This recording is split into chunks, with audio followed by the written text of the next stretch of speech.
Hey, Newport Richey. So do you need a realtor to sell your home?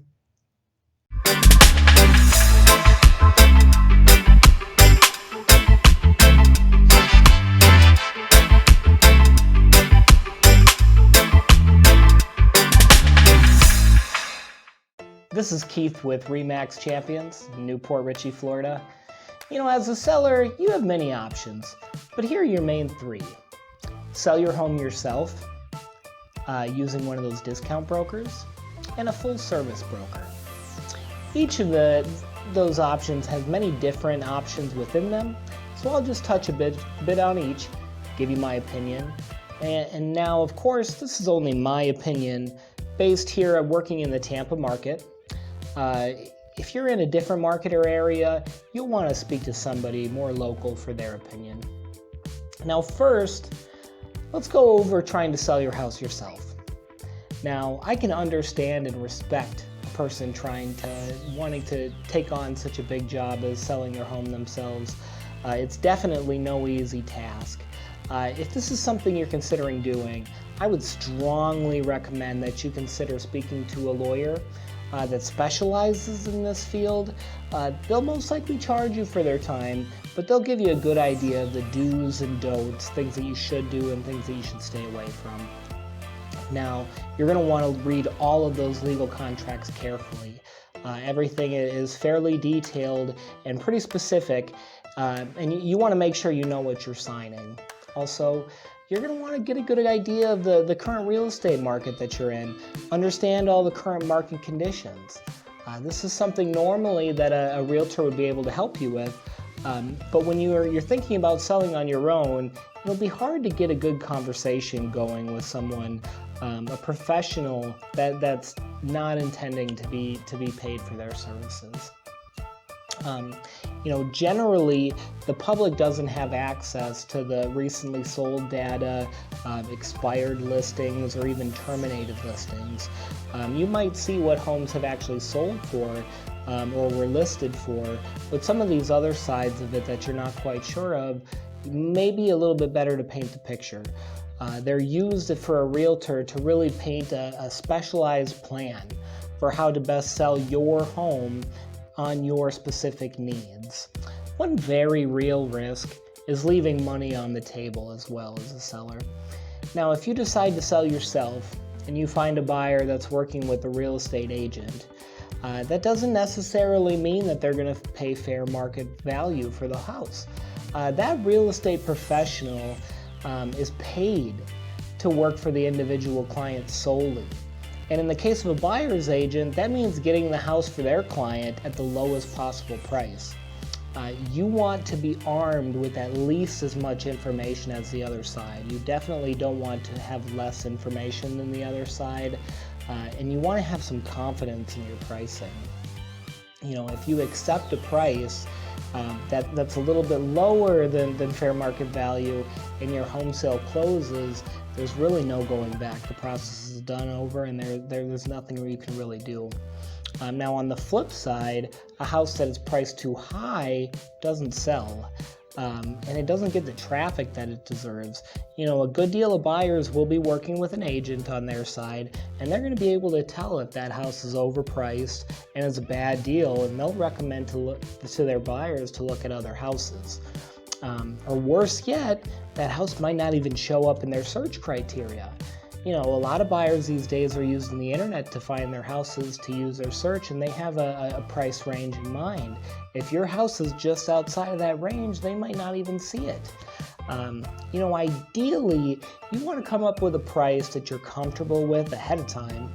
Find suitable buyers for around that price, and when you close, you're confident and satisfied that you got the dollar figure that you received. Now, cost. You may be thinking, but Keith, 6% is a lot of money. Well, first, let me start by saying that commission percent that you negotiate with your agent is split between the agent that sells the house, the agent that you're working with, and the agent that brings a buyer to your house. The buyer's agent is most likely going to require their half, whether or not you're using a realtor on your side or not. They've worked a long time with their client as well, and most likely will ask you to pay their commission if their buyer brings an offer to your home. Now, while most agents make money from the equity of your home, they'll also be able to create a plan to lead to the successful sale of your home. They'll be responsible for the execution of that plan on your behalf, all while instilling confidence and providing guidance over this major life change. Also, everything is negotiable. If you're feeling uncomfortable about the cost, please ask the questions. Okay? Now, second, let's jump into using one of those discount brokers. Now, I've worked with my share of discount brokers in my time as a realtor, and a good amount of these experiences have been good. You know, the big things with these brokers is finding out exactly what their limits are. You know, what are they doing? What aren't they doing? What are they paying for? What aren't they paying for? Most importantly, what are they liable for? And what are they not liable for? Okay? Every broker is different. Some will take pictures, make a listing on the MLS, just sit back and wait for an offer. Typically speaking, they won't do much negotiation and they won't do much advising either. Okay? Now, it's important to ask all these questions up front and make a qualified decision on if this is the right course for you. Now, many times once you sign, you're in a commitment that's not easily broken. I've even seen some instances where commissions are owed on qualified offers received that weren't necessarily accepted. Okay? These are questions you want to ask up front. Now, while you're using a professional, this type of service has legal limits, and you need to be clear on what those limits are. When using a discount service, understand that there's parts of their service that they are not offering you. Be clear on what those are, and make sure you're not expecting something that you won't be receiving. All right, lastly, using a full-service broker. This is how I've ran my real estate business so far. I come from a small Midwestern vacation town, so taking care of people is what I know. A full-service brokerage is kind of like it sounds, it's full service. We're going to take on all the legal paperwork for you, and we carry the liability insurance to protect you in case of an issue. Now, each full-service brokerage is different, but as far as for myself, I offer professional photography, professional videos, professional marketing materials. Your listing is going to be on all the major sites, you know, Zillow, Realtor.com, all of them. And I'll personally walk you through all the major paperwork so that you have a good understanding of what it is that you're signing. I'll also go through all the fees up front with you so that you're not surprised on closing day with the check that you're receiving. I'll make sure I detail all those out for you. And when problems arise, you're going to have a solution-oriented project manager on your team to guide you on how to best navigate those issues. And most of all, I'll make sure that your personal goals are all going to be accomplished. You know, maybe you're selling and buying and need the two to line up. Maybe you're downsizing and you need to sell some of your personal items. Whatever it is, you have someone here local on your side with many contacts, and that does this over and over again each year. When working with me, I'm going to take time to learn your personal circumstances.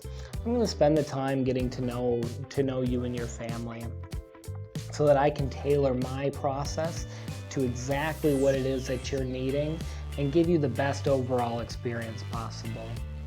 You know, sometimes potential issues arise, and a good professional will see those issues coming ahead of time. And oftentimes those issues create an additional negotiation period. And if these things can be seen early, they can be dealt with to avoid potential headaches, delays, and, you know, worse, cancel deals. So to sum up, full-service broker will take on much of the liability in handling the legal paperwork, all while creating a smooth journey throughout for the client. Hopefully this will provide plenty of peace of mind through the process and confidence after that you've received the best possible amount that you could. I hope you've gained some understanding here on the options that you have as a seller. I always encourage buyers and sellers to at least interview a couple realtors. You want to find someone that you're comfortable with, confident in, and someone that you can trust will be able to get the job done for you. And as always, my name's Keith Mathias, here with Remax Champions in Newport Richey. If you have any questions, if there's anything I can help with throughout your journey, please don't hesitate to reach out. My phone number is 727-753-8588, and my email is keith@keithmre.com.